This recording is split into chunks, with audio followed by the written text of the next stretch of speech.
तो बेटा उसमें हमारे पास when a car turns around a corner to left in what direction to the occupants tend to fall.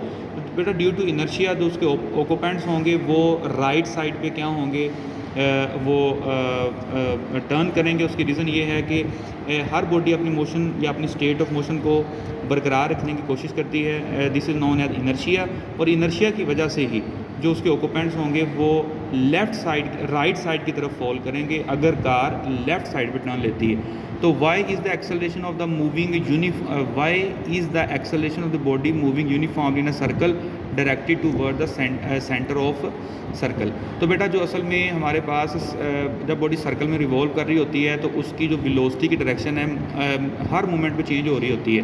तो इस वेलोसिटी की डायरेक्शन के चेंज होने की वजह से एक सेंट्रीपिटल एक्सेलरेशन पैदा होता है। तो सेंट्रीपिटल एक्सेलरेशन को प्रोड्यूस करने वाला सेंट्रीपिटल फोर्स होता है, क्योंकि सेंट्रीपिटल फोर्स की सिमत always toward the centre of circle होती है। डैट्स वाई जो हमारे पास सेंट्रीपिटल एक्सेलरेशन है इसकी सिमत भी क्या होगी, toward the centre of circle. How does the astronaut feel weightlessness while orbiting from earth in the spaceship. बेटा हमने ये चीज़ें क्लास में भी डिस्कस की थी कि वेटलेसनेस क्या होता है कि जब कोई भी बॉडी फ्री फॉल करेगी तो उसका अपेरेंट वेट ज़ीरो हो जाएगा। तो जब बेटा अपेरेंट वेट ज़ीरो होगा तो अपेरेंट वेट ज़ीरो होने की वजह से वो जो बॉडी होगी वो वेटलेसनेस की स्टेट में आएगी।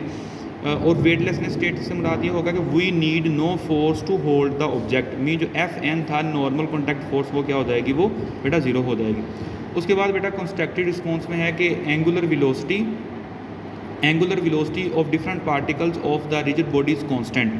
Will the linear velocity of this particle also constant. तो इसका आंसर आएगा नो, लीनियर वेलोसिटी कांस्टेंट नहीं होगी। v का r के साथ डायरेक्ट रिलेशन है।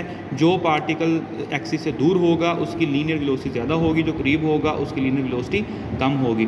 बेटा a loaf of bread is lying on the rotational plate. A cow takes away a bread and the rotation of the plate increases by. वो कहते हैं जी एक ब्रेड के पीसीज एक रोटेटिंग प्लेट पे पड़े हुए हैं, अगर एक कौवा चंद पीसीज को उठा ले तो स्पीड पे क्या फ़र्क पड़ेगा। तो बेटा उसकी जो स्पीड होगी वो इंक्रीज़ हो जाएगी, क्योंकि उसका मोमेंट ऑफ इनर्शिया कम और एंगुलर स्पीड क्या हो जाएगी, वो ज़्यादा हो जाएगी।